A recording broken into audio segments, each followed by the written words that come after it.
नमस्ते दोस्तों, आज हम बात करेंगे मौसी घर आई।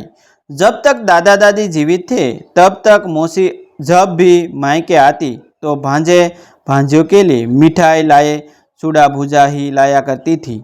उन्हें पता था कि उनका भाया सामान माता पिता ज़्यादा नहीं खाएंगे और दादी भी कहती थी, अरे बिटिया कहाँ है सब लाती हो बहन, बिटिया ये सब नहर से लेके आवे, अच्छा नहीं लगता है। तब मौसी अपने ससुराल में बहू भी और गृहस्थी की मालकिन उनकी सासू माँ थी। जो सास को ठीक लगता था वही मौसी मायके लेकर आया करती थी।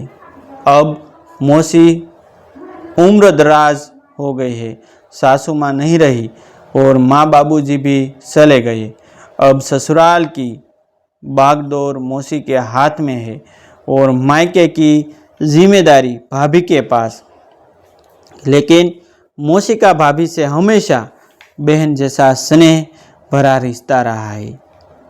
अब जब मौसी घर आने वाली होती है तो अपने हाथ का बनाया आम का उसार, ताज़े कोपलों की सटाई, अपने खेत का साबुत धनिया, मेथी दाना, गांव से लाए शुद्ध हींग, भाभी के पसंद का गुलाबी आलता, भांजे के लिए ताजी मेहंदी की पत्तियाँ, भांजे के लिए आंवले का खट्टा मीठा उसा और अपने बड़े भाई के लिए खोए के पेड़े और आम का गुड़ उछारा, जाने क्या क्या पोटलियों में बांध कर आती है।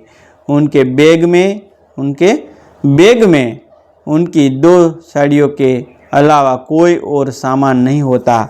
मौसी आते ही जब बैग खोलकर पोटलियाँ निकालने लगती है तो पूरा घर सुगंध से भर जाता है। ये सिर्फ उनके लिए सामान की महक नहीं होती बल्कि उनके प्रेम और अपनेपन की भी होती है, जो हर किसी की पसंद को ध्यान में रखकर बांधी गई होती है। सारा सामान देखकर भाभी कहती है, अरे दीदी काहे इतना परेशान होती है, इतनी दूर से यह सब मत लाया कीजिए, आपका आना ही हमारे लिए सबसे बड़ी खुशी है। सबसे बड़ी खुशी से मौसी मुस्कुरा कर कहती है, अब तुम हो लोग शहर में बस गए हो, यह सब कुछ खरीदने को तो मिल जाता है, लेकिन जो मैं लाती हूँ उसमें गांव की खुशबू होती है, वो बाजार के सामान में कहाँ मिलेगी। भाभी मौसी की बात सुनकर चुप हो जाती है।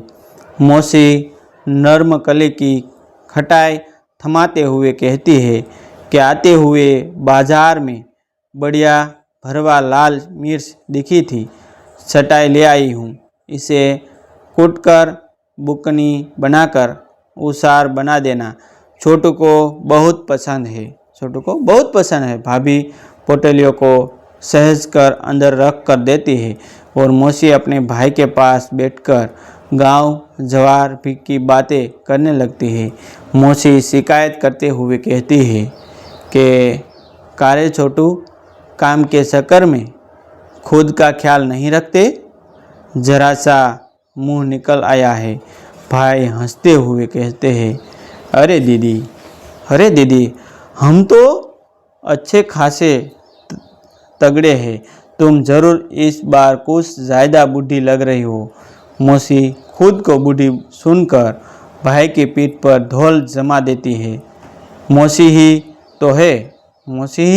तो है जो दादी के बाद अब बड़े भैया को भी डांट देती है, सलाह देती है। लगता है जैसे माँ के जाने के बाद मौसी ही माँ बन गई है। दोस्तों, ऐसी नई नई कहानी सुनने के लिए और देखने के लिए हमारे चैनल आप सब्सक्राइब कर लीजिए, जो आपको जीवन में कुछ नया करने के लिए हमारा चैनल आपको अवश्य प्रेरित करता रहेगा।